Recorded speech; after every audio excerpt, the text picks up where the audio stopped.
Braille গাড়ির কামরায় হঠাৎ দেখা, ভাবিনি সম্ভব হবে কোনোদিন। আগে ওকে বারবার দেখেছি লাল রঙের শাড়িতে, ডালিম ফুলের মতো রাঙা।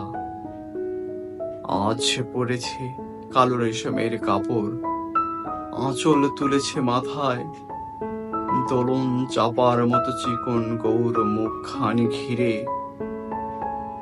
মনে হলো কালো রঙের একটা গভীর দূরত্ব ঘনিয়ে নিয়েছে নিজের চারদিকে,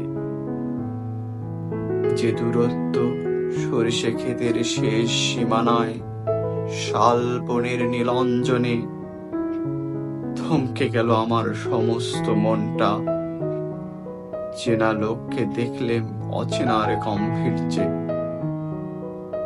হঠাৎ খবরের কাগজ ফেলে দিয়ে আমাকে করলে নমস্কার। সমাজ বিধির পথ গেল খুলে, আলাপ করলেম শুরু। কেমন আছো, কেমন চলছে সংসার ইত্যাদি।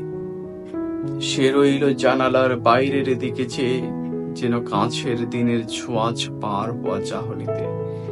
দিলে অত্যন্ত ছোট দুটো একটা জবাব, কোনোটা বা দিলেই না।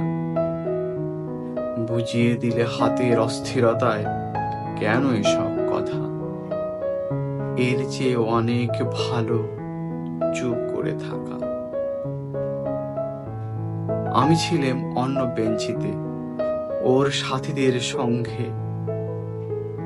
এক সময় আঙ্গুল নেড়ে জানালে কাছে আসতে। মনে হলো কম সাহস নয়।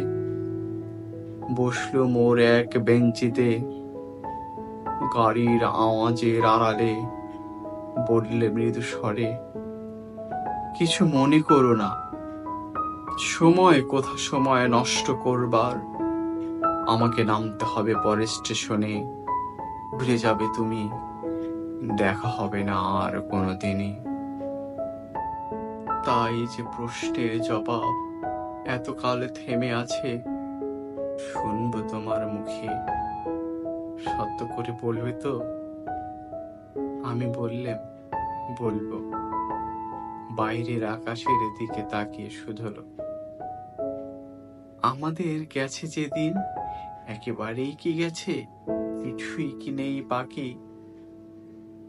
একটু রইলেম চুপ করে, তারপর বললেম, রাতের সব তারাই আছে দিনের আলোর গভীরে। খটকা লাগলো, কি জানি বানিয়ে বললেম নাকি। ও বললে, থাক এখন যাও ওদিকে। সবাই নেমে গেলে পরের স্টেশনে আমি চললেম একা। ধন্যবাদ।